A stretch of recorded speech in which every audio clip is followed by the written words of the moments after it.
Hey there guys, it's Salis, and today I have the pleasure of announcing to the YouTuberverse, Bioshock Infinite. I'm bad at this. Bioshock Infinite is one of the most beautiful games I have seen this year.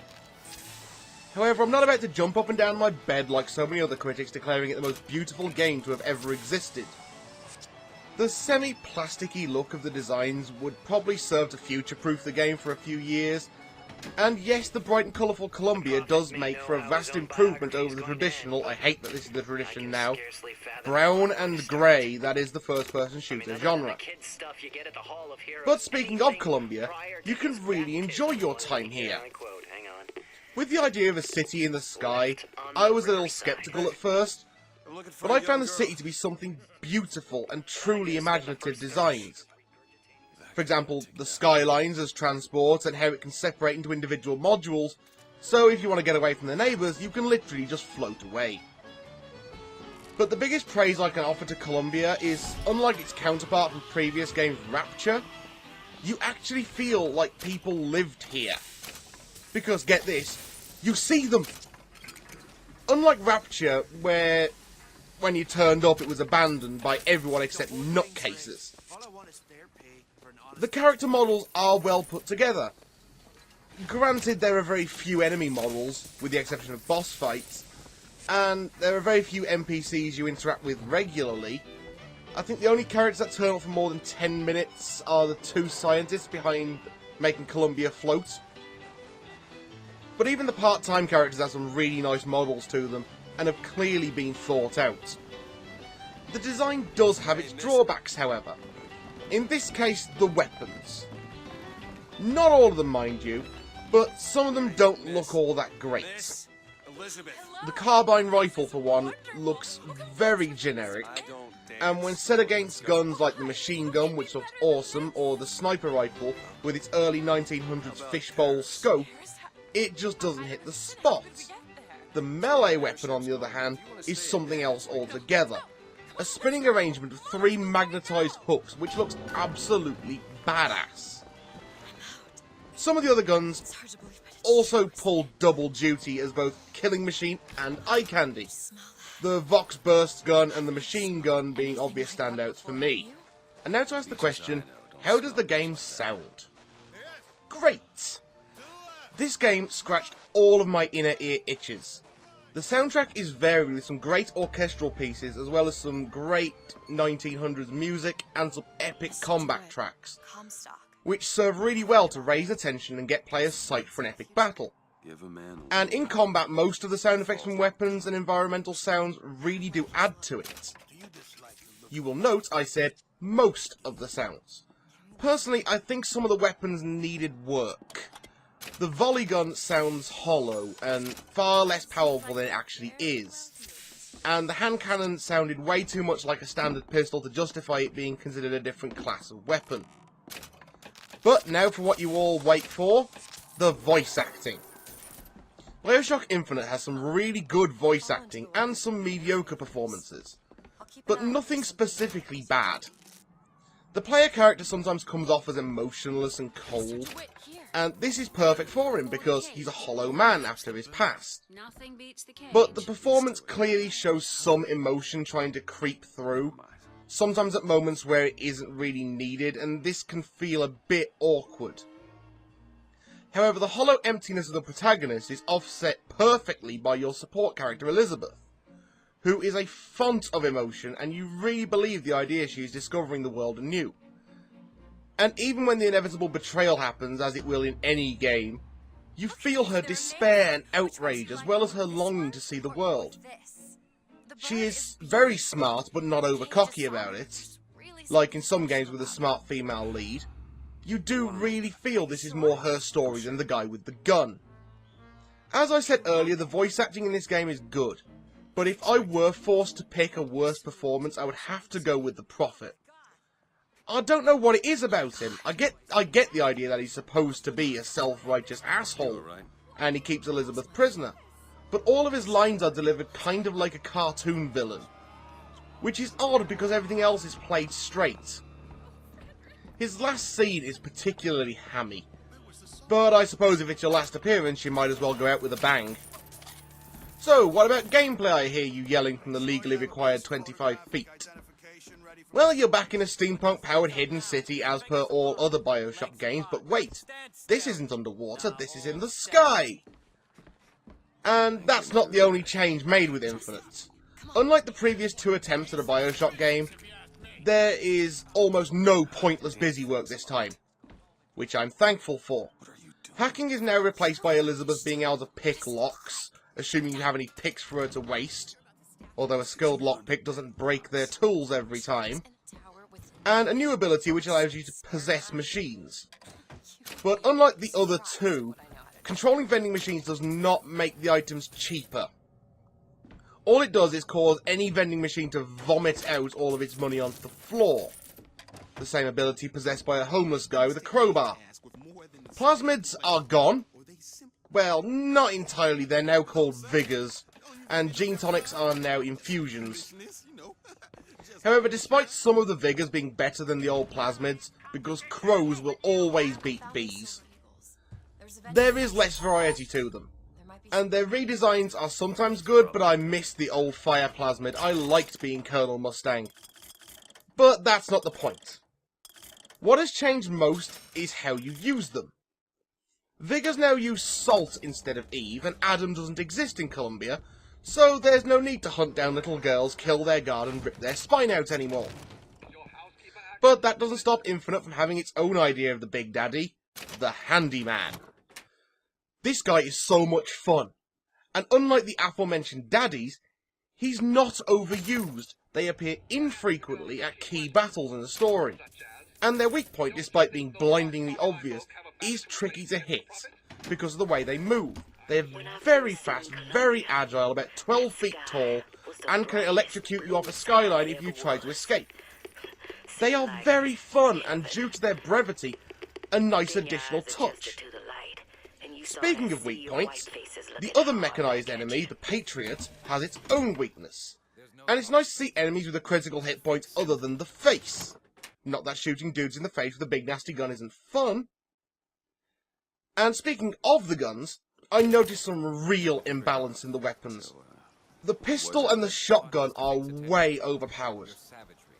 The pistol can handle most enemy types with a couple of shots, especially if you aim at the nose, and the shotgun is basically a portable cannon, whereas the carbine rifle needs several shots to take down a basic dude. I found most of my game time was best served with a shotgun and an RPG, because I forgot to mention this, the game only lets you carry 2 weapons, because Bioshock wasn't being enough like Halo. And speaking of Halo, Bioshock Infinite adds a new change in the form of one of the infusions, a regenerating shield, which, by the way, is vital. Because unlike previous games, you can't carry around spare first aid kits, you just use them all immediately, like the food and drinks scattered around. So if you want to get the most out of the game, I recommend take every shield increase in infusion and pretend it's steampunk Halo. And while we're ripping off other games, why not take the waypoint system from Dead Space? Yes, you have one of those too, which is basically a way to find free ammo, health and infusions by going in the opposite direction of where it tells you to go. But where it differs from steampunk Halo or Dead Space is how Elizabeth behaves during combat. Unlike so many other games where you have to defend the little girl, she takes cover, lets you do the things you need to do, and she actually helps by throwing ammo, salts and health kits to you mid-battle when you really need them.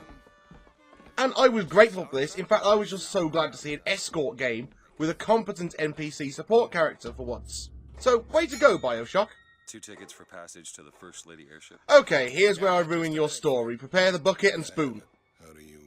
The story starts off with Booker DeWitt, a name I can't take seriously because of my choice of cartoon as a child. I got it. Anyway, Willie DeWitt travels to a lighthouse and finds everyone dead.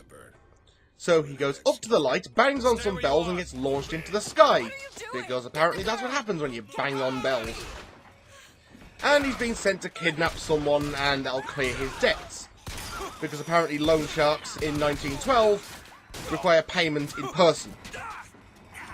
Willie arrives at Columbia, which is now floating among the clouds, and has been built up by religious zealots into some kind of all-white utopia. Okay, gonna pause right here for a second. Yes, there is racism in this game, but, that being said, it's thematically appropriate. While I'm not here to defend racism as a thing, I will defend historical context until I'm blue in the face and you all call me a smurf. People have been getting up in arms about the level of racist behaviour from characters in this game. But, it's accurate for the time period. What you've got to remember is, from their perspective, the characters that is, not the developers, the Civil War and emancipation of the slaves in America was less than 50 years ago. And if they weren't still a bit racist and a bit hateful towards other races, you would not believe the story or setting. I mean, if it was as culturally enlightened as we are today, you would not believe this is 1912. Okay, that's all I'm going to say on that subject. Now back to the story. So Willie walks through the city and gets discovered because he has a tattoo, which the Prophet foresaw as the downfall of Columbia because apparently Punk is evil. So he has to fight his way to a tower to liberate Elizabeth and avoid being eaten by a cyborg bird. He escapes from the tower to fight his way to an airship where his lies are revealed, and the airship is overtaken by the Vox Populi, a renegade band of freedom fighters made up of the suppressed minorities of Colombia. You end up doing some work for them in the hopes that you can get your airship back, and it's during this you discover why Elizabeth is so valuable. She can, I shit you not, literally rip holes in time and space, and use these holes to travel to other universes, which is of course explained never. It's got something to do with the same technology being used to help up Columbia, which is described as quantum particle technology, or as it is better known to the scientific community, bullshit. Anyway, she can use the particles to travel to other worlds, and this is actually useful, although a little contrived. What did you think was going to happen? But it turns out the Prophet was her father. He killed her mother, so she sets on a course for revenge. Keep you locked up in that tower? Then, through some wibbly-wobbly, timey-wimey stuff, she discovers he wasn't her father, and he's been draining her power with a device called the Siphon, presumably to weaponize the power she has at some point. One thing I've learned. So she uses a cyborg bird to destroy the Siphon, which is also part of the tower, and can I point out, this cyborg bird was a massive recurring cock tease. I was expecting a badass boss fight with it, but that never came. So with the Siphon destroyed, she has access to all of her powers, rips open a hole to Rapture, no kidding, you end up in Rapture, with the Cybird trapped outside, left eternally to rust in pieces under the sea. Here Elizabeth and Willie DeWitt escape, and she reveals the quantum temporal wibbly-wobbly timey-wimey stuff, where she reveals Willie is both her father and the Prophet, thus making her the Prophet's child after all, so she drowns Willie in the past before he can become the Prophet, and saves every reality in existence all at once. Word of advice: don't try to follow the story on your first playthrough. It is confusing and twisty-turny as hell. I have tried to summarise it, but even I don't think I've covered enough to make sense of it. It is very deep, very gripping, greatly themed, and very, very smart. Totally worth your time. Now, the controls of this game are clearly designed with console in mind. 2 weapon system, regenerating health, etc, etc. As such, the controls are not great. Yes, it's a first-person shooter, standard point-and-click interface, but the keyboard controls for this thing are not up to par. The iron sights and melee were required rebinds for me, because if you're a right-handed PC gamer with 25-year-old man hands like mine, while you're using WAS and D to move, your aim and sprint and melee buttons on Z, Shift and V respectively are not comfortably positioned or easily accessible. Also, there's no FOV slider at all. You have to tinker with the config files to adjust that, so be warned. Also, if like me you invested in a really high DPI mouse, do not touch the mouse sensitivity option. It's got 3 settings. Usable, which is off, light speed, which is the lowest available setting, and of course, holy shit, I'm having a seizure, which is every option above level 1. As I said, this is clearly a console-designed game, which probably accounts for a lot in this game, because you can't have too much going on at once. The consoles can't keep up with it, the wheels on their walkers breaking these days. In my opinion, once you've conducted the necessary tinkering, the controls are competent, but they could have been a lot better. Optimisation, on the other hand, well, with it being designed for a 10-year-old console, it does have some advantages. The game runs pretty well on both my main rig and my laptop. However, as stated before, if PC was truly considered, it could have been so much more. Replay value for this game is what is scaring me right now. Once you've beaten the game, there is no reason to replay immediately.